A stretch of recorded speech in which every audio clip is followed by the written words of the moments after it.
साहब ज़ाहिर आज मिलिट्री कोर्ट से मजीद फैसले आ गए। अब मुज़ाकरात की बातें भी हो रही हैं, मगर इमरान खान कह रहे हैं कि वो जो सिविल नाफरमानी वो शुरू हो चुकी है। आपको लग रहा है कोई मंतकी अंजाम तक पहुंचेगी बात? देखिए, शुरुआत तो बहुत अच्छी हुई क्योंकि ये वो जमातें हैं जो आपस में नहीं बैठ रहे थे इतने टाइम से। पाकिस्तान तहरीक इंसाफ का ये स्टांस बहुत अरसे से रहा है, एस्टैब्लिशमेंट से बात करेंगे, सियासी जमातों से नहीं करेंगे। हुकूमत भी अब पावरफुल फील कर रही थी, तो ऐसा लग रहा था वो भी अब दिलचस्पी नहीं रखते, खासतौर पर जो हॉक्स हैं उनकी पार्टी में, वो नहीं बात करना चाह रहे थे तहरीक इंसाफ से और माजी का हवाला देते थे। लेकिन जो शुरुआत है वो एक मुस्बत है, लेकिन फासले बहुत ज़्यादा है, ट्रस्ट डेफिसिट बहुत ज़्यादा है।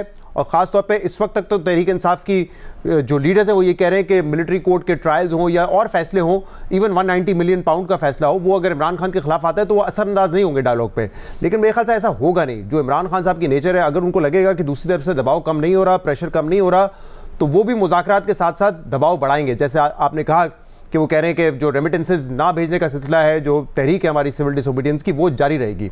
दूसरा, जिस किस्म के बयानात अमेरिका से आ रहे हैं, इमरान खान क्यों चाहेंगे कि 20 जनवरी से पहले वो कोई हतमी डील कर लें या कोई मुज़ाकरात को हतमी शक्ल दे दें? वो तो देखेंगे कि इस वक्त जो लोग काबीना में हो सकते हैं ट्रंप के, और वो इस किस्म के बयानात देना शुरू हो गए, ना सिर्फ ट्वीट पे, अब तो टीवी चैनल्स के जरिए कि फ्री इमरान खान, और इमरान खान के साथ हमारे बड़े अच्छे ताल्लुकात थे, पाकिस्तान और अमेरिका के ताल्लुकात अच्छे थे उनके दौर में। तो मेरे ख्याल से इमरान खान को भी जल्दबाजी नहीं होगी। वो कह तो रहे हैं कि टाइम फ्रेम में मुज़ाकरात हो जाए, लेकिन वो भी वेट एंड सी करेंगे कि जब 20 जनवरी को एडमिनिस्ट्रेशन चेंज होगी अमेरिका में, तो वहाँ से किस किस्म का दबाव आएगा, कोई पॉलिसी स्टेटमेंट आएगा, उसके बाद ही वो करेंगे। और आज भी आपने देखा जो इमरान खान ने स्टेटमेंट दे दिया है कि बनी गाला मैं नहीं जाऊँगा, या अगर मुझे KP शिफ्ट करने की बात हो रही है तो मैं कोई ऐसी डील नहीं करूँगा। क्योंकि हमने भी अपने ज़राए से खबर यही दी थी कि तहरीक इंसाफ को ऑफर ये की जा रही थी कि अगर बार आप हुकूमत ख़त्म करने की बात छोड़ दें, आप लॉन्ग मार्च के ज़रिए, एहतजाज के ज़रिए हुकूमत गिराने की बात छोड़ दें, तो आपके लिए आसानियाँ होंगी। और हुकूमत क्या आसानी ऑफ़र कर सकती थी, वो यही बताया जा रहा था कि या तो उनको पेशावर मुंतकिल कर दिया जाएगा, या शायद इस चीज़ में भी गौर हो सकता है कि उनको हाउस अरेस्ट कर लिया जाए बनी गाला में, खासतौर पे 190 मिलियन पाउंड के केस के बाद। तो वो कन्विक्टेड होंगे अगर उनके खिलाफ सज़ा हो जाती है। लेकिन अगर इमरान खान कह रहे हैं कि नहीं, मैं ये डील लेने के लिए राज़ी ही नहीं हूँ और मैं अपना केस अदालतों में लड़ूंगा, तो फिर तो ये बड़ा वाज़ेह है कि इसके अलावा हुकूमत उनको क्या ऑफ़र कर सकती है। उनकी रिहाई इस वक्त मुमकिन नहीं नज़र आती। मैंडेट की वापसी से फ़िलहाल वो पीछे हटे, लेकिन हुकूमत वो दे नहीं सकती उनको। तो मुझे लगता है कि इमरान खान भी नेगोशिएट करके ये मामला आगे बढ़ाएंगे, ताकि थोड़ी बहुत उनको अडियाला जेल में ही स्पेस मिल जाए, मुज़ाकरात शुरू हो जाएँ, उनके लोगों को इजाज़त मिल जाए। लेकिन फाइनल फैसला वो मेरे ख्याल से ये दे के ही करेंगे कि ट्रंप एडमिनिस्ट्रेशन की पॉलिसी क्या होगी उनके हवाले से। वसीम अभी आपको क्या नजर आ रहा है? आपको लग रहा है ये जो मुज़ाकरात हैं किसी ना किसी नतीजे पर पहुंचेंगे इस सूरत हाल में जो सामने नजर आ रही है?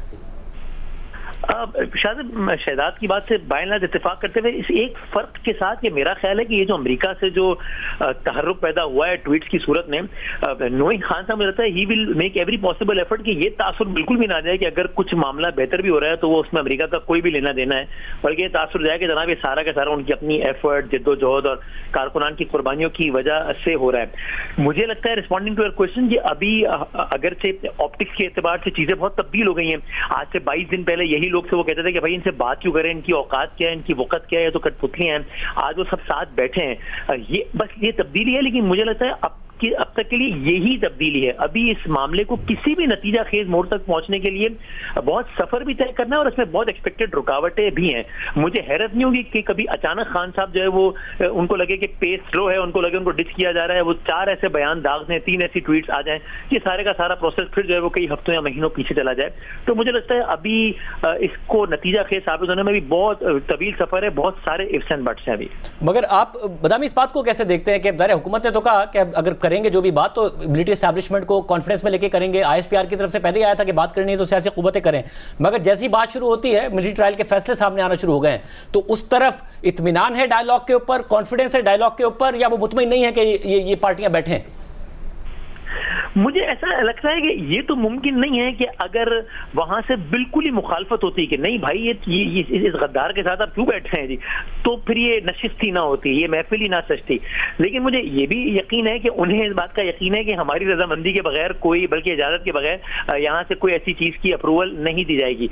सो एक उनकी जानिब से मेरा ख्याल है इस चीज पे अपनी रजामंदी जाहिर करने का वाहिद मकसद ये कि साहब, अगर आप चाहते हैं कि सियासी धारे में आए, बाकी सियासी जमातों की तरह एक अपनी मुखालिफ सियासी जमातों से मुखालफत करें, प्रोसेस को डीरेल और डराने धमकाने और गालियों के बजाय, तो ठीक है, देखें ये एक रास्ता खुला है, इसके जरिए आप आइए। रातों रात कुछ नहीं होगा, लेकिन धीरे धीरे हो जाएगा। बात हो जाएगी कि अगला इलेक्शन कब करना है, किस तरह करना है। तो ये वो एक सोच है जिसके तहत वहां से ये गो अहेड है कि ठीक है आप इनके साथ बैठिए, इससे ज्यादा कुछ नहीं है। अभी से ही अखज़ करना कि जनाब ये रिहाई, ये सारा कुछ मामला, मुझे लगता है ऐसा हरगिज भी नहीं है। और ये जो सिविल नाफरमानी की इमरान खान साहब ने बात कर दी है बदामी साहब के, वो तो है, उस बाद में वापस लेंगे, यानी कि वो तो अब शुरू हो गई। आपको लग रहा है उसका कोई असर पड़ेगा? वो एक ऐसी धमकी है जिसका प्रेशर पड़ेगा? अगेन मुझे लगता है कि अगर मॉनेटरी टर्म्स में कुछ थोड़ा बहुत फर्क, मुझे लगता है अगर फर्क पड़ा भी तो कोई बहुत बड़ा इंपैक्ट नहीं होगा, लेकिन अगर पड़ भी गया तो ये खान साहब के लिए अगेन एक मुज़ाकरात के प्रोसेस के लिए एक स्पॉइलर साबित होगा कि फिर दूसरी तरफ ये सोच परवान चढ़ेगी कि देखिए साहब, हम तो हमेशा कहते हैं ना कि इस जमात में या इनमें मसला ये इस इंडिविजुअल में कि भाई ये सियासी मुखालफत को फिर आगे ले जाके ये इससे गुरेज नहीं करते कि अगर ये मुखालफत जो है वो मुल्क के लिए भी जो है वो अगर हो रही तो कर देते हैं वो। तो देखिए ये जनाब, ये पैसे कोई नून लीग को थोड़ी जाने, कोई ICR को थोड़ी जाना है, ये तो पाकिस्तान की इकोनॉमी को डैमेज किया जा रहा है ताकि हम पे प्रेशर बढ़ाया जाए कि बात करो।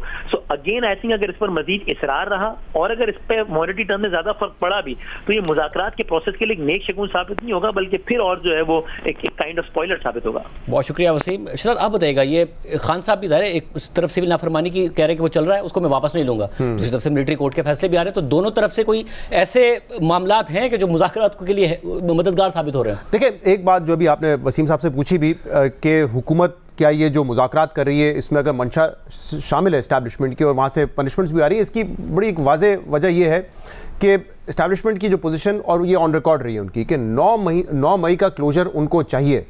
वो जुडिशल क्लोजर भी है जिसमें आप देख रहे हैं मिलिट्री कोर्ट से फैसले आ रहे हैं और केसेस जो हैं एंटी टेररिज्म कोर्ट में भी हैं, लेकिन इसका एक पॉलिटिकल क्लोजर भी हो सकता है क्योंकि खुद DG ISPR ने कहा था कि अगर माफ़ी मांग ली जाए इस पर तो मामला आगे बढ़ सकता है। तो वो क्या होगा या नहीं होगा, वो एक विंडो ज़रूर बहरहाल ओपन है। दूसरा ये कि इस वक्त तक तो जो हम देख रहे हैं, जो सिविल नाफरमानी की कॉल है, मतलब आप और मैं भी अगर देखें, आज ये कहा गया कि जारी रहेगी, कोई ऐसी कैंपेन नहीं है बयानात के अलावा।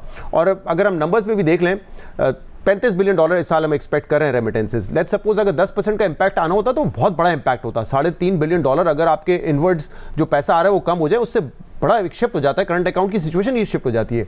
लेकिन मुझे नहीं लगता ऐसे होगा क्योंकि देखिए, जो बुनियादी तौर पर रेमिटेंसेज आती हैं वो लोग हैं जो बाहर काम करने जाते हैं और अपनी फैमिलीज़ को पैसे भेजते हैं पाकिस्तान में, तो किसी भी सूरत में वो पैसा भेजना रोक नहीं सकते। जो एक दफ़ा 2014 में हवाला हुंडी की बात की थी, अभी तक इमरान खान ने ऐसे स्टेटमेंट नहीं दिया है, लेकिन वो भी एक तो फाइनेंशियली सूटेबल नहीं है क्योंकि जो रेट है अब तक ग्रे मार्केट में ये हवाला हुंडी का और जो ऑफिशियल चैनल के थ्रू आएगा वो ऑलमोस्ट सेम है।